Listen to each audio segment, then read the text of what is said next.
सबको जय जोहार। आवाज आ रही है? थोड़ी परेशानी जरूर है आज। एक तीर एक कमान, आदिवासी एक समान, एक तीर एक कमान, आदिवासी एक समान, अभी तो ये लड़ाई है, आगे और लड़ाई है। आज विश्व का वो दिवस है यूएनओ द्वारा संयुक्त राष्ट्र संघ के नेतृत्व में यूएनओ द्वारा 1994 में, जब मैं 2 साल का था, क्योंकि 1992 में मेरा जन्म हुआ और 1994 के अंदर विश्व आदिवासी दिवस का संयुक्त राष्ट्र संघ द्वारा यूएनओ द्वारा विश्व आदिवासी दिवस घोषित किया गया। और उसी के उपलक्ष्य में आज हम विश्व आदिवासी दिवस 2024 के अंदर मना रहे हैं। एक ये सोचने वाली बात है, विश्व आदिवासी दिवस क्यों घोषित हुआ, किस लिए घोषित हुआ, इसका उद्देश्य क्या था। विश्व आदिवासी दिवस इसलिए घोषित किया गया कि पूरे विश्व के अंदर किसी भी देश में हो, श्रीलंका में हो, अफ्रीका में हो, जापान में हो, भारत में हो, आदिवासी समुदाय के साथ, जल जंगल जमीन के साथ आदिवासी समुदाय की संस्कृति, आदिवासी समुदाय की धर्म परंपरा, रीति रिवाज, इनको कहीं न कहीं खत्म किया जा रहा था। इनके साथ अन्याय हो रहा था, इनके साथ छुआछूत हो रहा था, भेदभाव हो रहा था। तो यूएनओ ने विचार किया, यूएनओ के अंदर कई देश के प्रतिनिधित्व सम्मिलित होते हैं। इन्होंने विचार किया कि मानव जीवन को बचाना है तो जल जंगल जमीन को बचाना पड़ेगा, और जल जंगल जमीन को बचाना है तो आदिवासी समुदाय को बचाना पड़ेगा। ये निर्णय किया था और इसीलिए विश्व आदिवासी दिवस की घोषणा की 1994 के अंदर यूएनओ ने। ये एक महत्वपूर्ण दिवस है। हमारे जितने जो त्योहार है, होली है, दिवाली है, रक्षाबंधन है, कोई भी त्योहार है, इन सारे त्योहारों से सबसे बड़ा त्योहार ये विश्व आदिवासी दिवस है। मैं आदिवासी परिवार की विचारधारा भील प्रदेश विद्यार्थी मोर्चा इस विचारधारा को धन्यवाद देता हूं कि हमारे इलाके के अंदर 2015 से यह संगठन ने काम किया, संघर्ष किया, जनता को बताया, नेता को बताया कि विश्व आदिवासी दिवस घोषित किया गया है यूएनओ के द्वारा 1994 में। 1994 से 2015 तक हमारे भारत के किसी भी कोने में नहीं मनाया जा रहा ढंग से। कोई भी सरकार, कोई भी नेता इस दिवस को मनाने के रुचि नहीं ले रहा है। और भील प्रदेश विद्यार्थी मोर्चा, आदिवासी परिवार, अन्य सामाजिक संगठनों द्वारा शुरुआत किया। मुझे वो दिन याद आ रहा है कि डूंगरपुर जिले के अंदर 2016 में हम विश्व आदिवासी दिवस मनाने के लिए स्पोर्ट कॉम्प्लेक्स मांगा, लक्ष्मण मैदान मांगा, और प्रशासन ने हमको कहा कि ये दिवस नहीं मना सकते हो, हमको नहीं मनाने दिया। हमने गोकुलपुरा में जाके एक प्राइवेट आदमी की जमीन पे मनाया। सरकार ने कहा कि आप सरकारी किसी भी जमीन पे, किसी भी ग्राउंड में, किसी भी कार्यालय में विश्व आदिवासी नहीं मना सकते हो। 2015 की बात है। 2016 में हमने छोटे पैमाने पे मनाया, और उस कार्य को जो आज बरकरार है, इस विचारधारा को धन्यवाद देना चाहूंगा। उस विचारधारा की वजह से 2018 के अंदर डूंगरपुर जिले के अंदर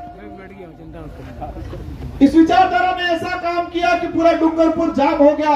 2 से 3 लाख लोग आदिवासी समुदाय 9 अगस्त के दिन इकट्ठे हुए।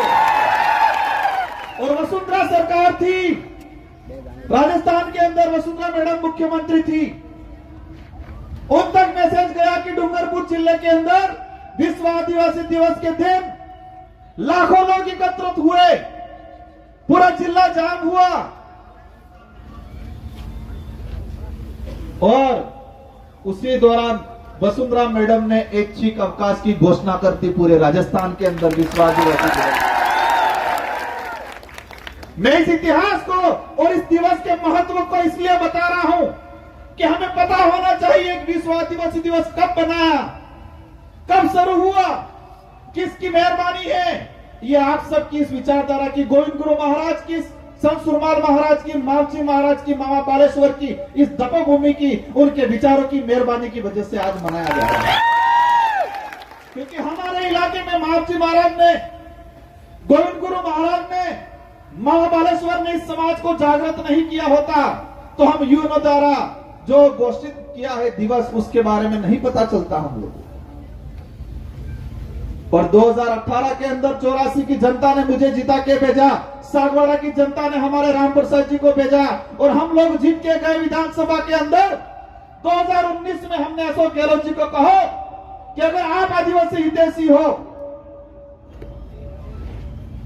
यूएनओ द्वारा 1994 में विश्व आदिवासी दिवस घोषित किया गया है, तो आपको राजस्थान के अंदर इसको राजकीय अवकाश घोषित करना पड़ेगा। ये डिमांड रखी हमने और 2019 के अंदर ही तत्कालीन सरकार ने मजबूरी बनी इनकी, हमने दबाव बनाया, हम 2 विधायक थे, दबाव बनाया और राजकीय अवकाश घोषित हुआ विश्व आदिवासी दिवस। यह उपलब्धि है। कुछ लोग कहते हैं, मैं इस मंच से राजनीतिक बात नहीं करना चाहता, लेकिन कुछ लोग कहते हैं कि क्या किया, हमने ये काम किया कि आज आप भी विश्व आदिवासी दिवस की छुट्टी लेके घर पे बैठे हो। अगर ये विचारधारा नहीं आती तो आज भी हमारे लोगों को, ये दूसरे पार्टी के लोग विश्व आदिवासी दिवस की जानकारी नहीं देते और कभी नहीं मनाते। ये हमारी उपलब्धि है और उसी बदौलत, इसी वजह से मध्य प्रदेश के, छत्तीसगढ़ के, झारखंड के, महाराष्ट्र के लोगों ने भी सरकार से मांग की और राजस्थान में शुरुआत हुई और सभी जगह विश्व आदिवासी दिवस का राजकीय अवकाश घोषित हुआ। लेकिन फिर भी तकलीफ है हमें। 1994 से घोषित था, 1995 से लगा के जो सरकार थी उसकी जिम्मेदारी बनती थी कि आदिवासी दिवस मनाए। आदिवासी दिवस के तहत सरकार स्वयं जाए, नेता जाए, मुख्यमंत्री जाए, प्रशासन, कलेक्टर, एसपी जाए और आदिवासी दिवस मनाना चाहिए था उनको। और उस दिन आदिवासियों के संवैधानिक अधिकार की जानकारी देनी चाहिए थी उन लोगों को। शेड्यूल 5 के अंदर आरक्षण का कितना प्रावधान है, पैसा एक्ट क्या है, रूढ़िगत ग्राम सभा का क्या पावर है, सरकार की क्या योजना है आदिवासी समुदाय के लिए, केंद्र सरकार कितना पैसे देती है टीएडी के तहत, राज्य सरकार कितना पैसा देती है, यह आदिवासी समुदाय को बताने की जरूरत थी, लेकिन इन लोगों ने नहीं बताया, आज तक नहीं बताया। और आज भी दुख की बात है, राजस्थान के अंदर सरकार है भाजपा की, मुख्यमंत्री है, हमारे टीएडी मंत्री बनाए हैं। हमें पता है हमारे एक विधायक की डेथ हुई बात सोलंबर वालों की, हम भी शोक व्यक्त करते हैं, हमें भी तकलीफ है।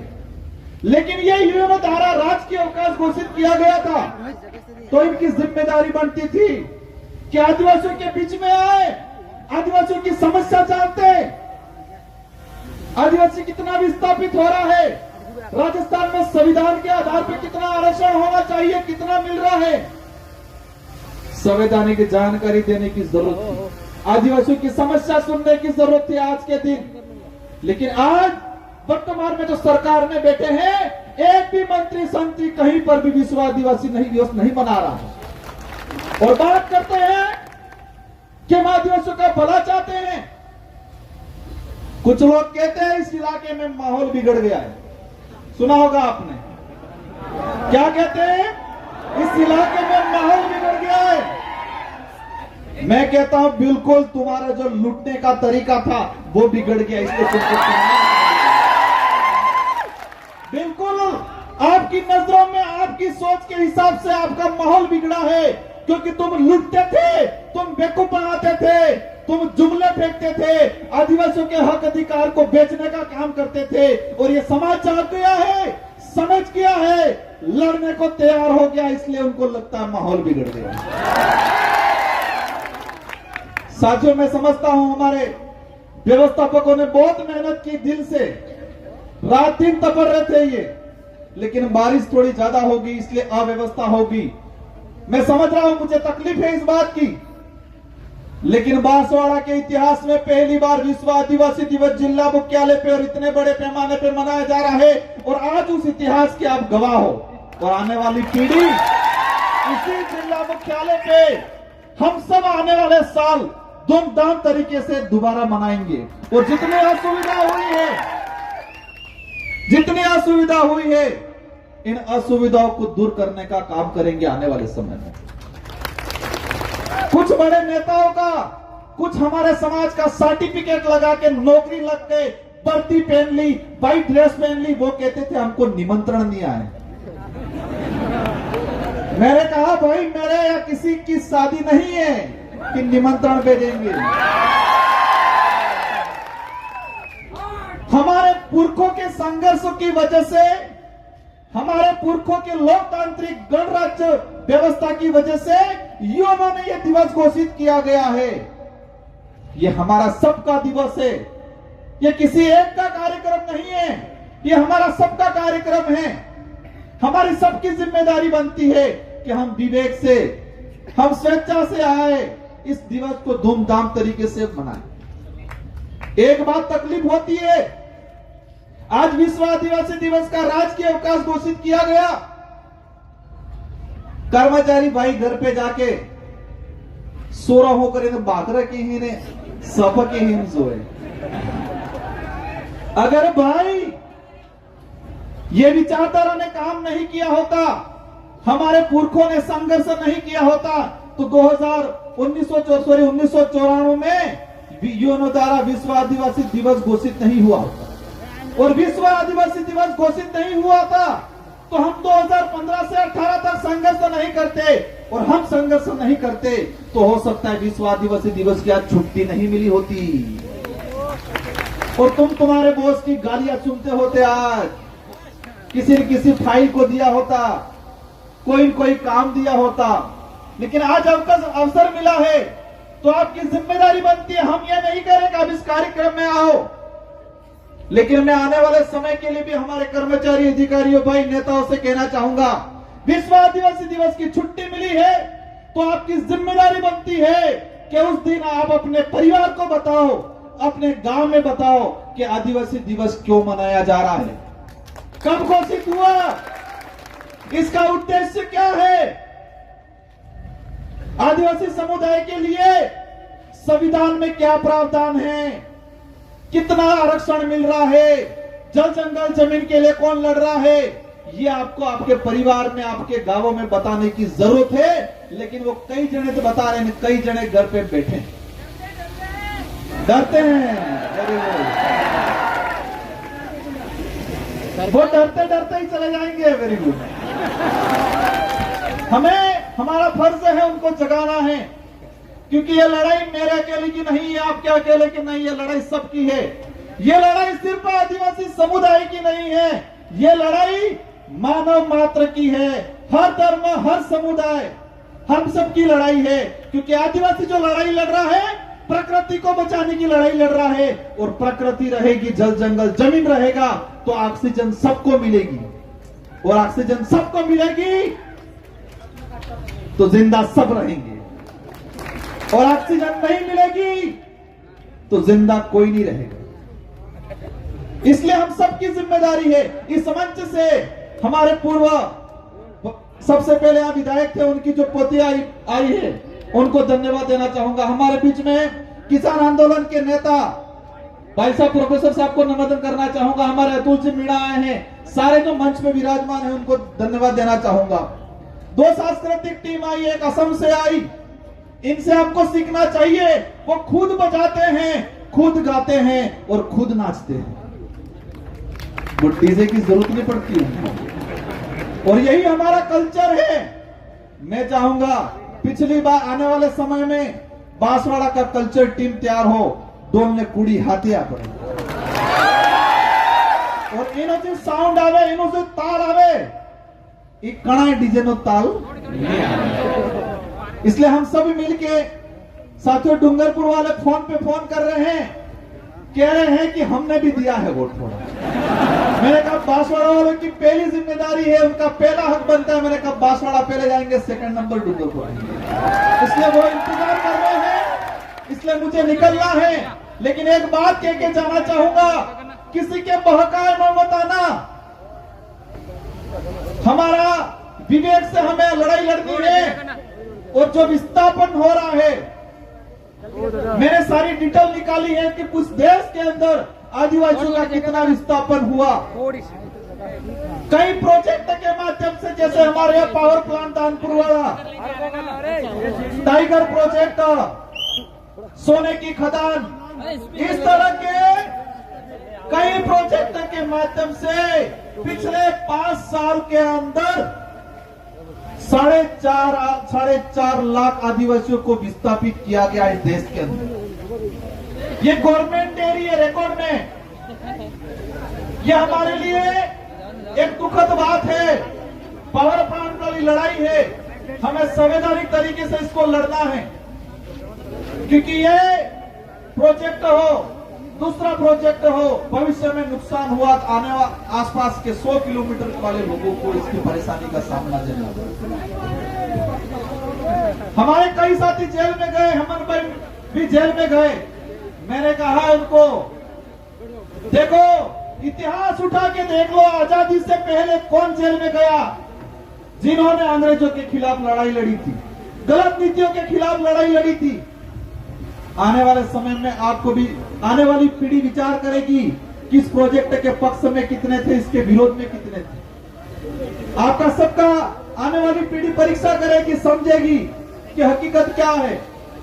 साथियों, बिल प्रदेश की लड़ाई को बुलंद करना है। कुछ लोग कहते हैं कैसे लड़ेगा बिल प्रदेश, हम कहते हैं गोविंद गुरु महाराज, मालजी महाराज, मामा बालेश्वर के आंदोलन में ताकत है, उनके विचारों में ताकत है। उनके विचारों को हम आगे बढ़ाएंगे और अवश्य बिल प्रदेश बनेगा एक न एक दिन, आप चिंता मत करें। धीरे धीरे उसी लाइन पे आ जाएंगे। मैं इस वक्त पे नंदलाल जी मीणा को धन्यवाद देना चाहूंगा। टीएडी के मंत्री थे प्रतापगढ़ वाले, 2016 में खुला बोला था बिल प्रदेश बनना चाहिए, लेकिन आज पर्ची मंत्री बने हुए हैं टीएडी की। उनको पर्ची पकड़ाई जाती है, कब कौन सी पर्ची पकड़ाई जाए और कब क्या बोलते हैं उनको नहीं पता। हमें उनसे नहीं लड़ना है, उनकी आदतों से लड़ना है, उनके विचारों से लड़ना है। हम सब मिलके, मैं इस मंच के माध्यम से मेरे युवा साथियों को कहना चाहूंगा, नशे पत्ते से दूर रहना है। हमारा लक्ष्य है कि हमको और आने वाली पीढ़ी को सुरक्षित रखना है, मजबूत रखना है, तो नशे पत्ते से दूर रखना है। हमें खा पी के मजबूत रहना है, क्योंकि शरीर मजबूत होगा तो दिमाग मजबूत होगा, और दिमाग मजबूत होगा तो हमारे हक अधिकार के लिए हम तैयारी के साथ लड़ाई लड़ेंगे। हमारे यहाँ से आरएस भी बनाएंगे, आईएएस भी बनाएंगे और आईपीएस भी बनाएंगे आने वाले समय के अंदर। शिक्षा के क्षेत्र में एक बड़ी क्रांति लाने का काम करेंगे हम सब मिलके। मुझे 5 साल मिले, मैं कोशिश करूंगा, लेकिन आपको इसमें साथ देना है। हम इस इलाके के अंदर शिक्षा के क्षेत्र में, खेल के क्षेत्र में एक बड़ी क्रांति लाने का काम करेंगे। इसलिए आप सभी को खूब खूब धन्यवाद। जितने जो साथी आए हैं सबको शांतिपूर्वक तरीके से जाना है। हमारे उदय भाई की टीम आई है, वो बच्चियां इतनी शानदार कार्यक्रम करते हैं, इनका कार्यक्रम है, बाकी वक्ता भी है, इन सबको सुनना है। और साथ ही आप सभी को शांतिपूर्वक, अव्यवस्था जरूर हुई है, लेकिन अव्यवस्था से ही हम आगे बढ़ेंगे। हम एसी कूलर में फर्स्ट क्लास रहने वाले नहीं। परेशानी तकलीफें सहेंगे, संघर्ष करेंगे तो हम आगे बढ़ेंगे। इन्हीं शब्दों के साथ आप सबको विश्व आदिवासी दिवस की हार्दिक शुभकामनाएं। हम सबको संवैधानिक अधिकारों को लेके, जल जंगल को लेके, शिक्षा को लेके, संवैधानिक जो आरक्षण प्रावधान है उसको लेके लड़ाई लड़नी है। और इन्हीं शब्दों के साथ आप सबको धन्यवाद। शांतिपूर्वक आए हो, शांतिपूर्वक सबको जाना है। आप सबको जय जोहार। एक तीर एक कमान, आदिवासी एक समान, एक तीर एक कमान, आदिवासी एक समान। जय जोहार। मैं निकल रहा हूं, पर आप सबको बैठना है।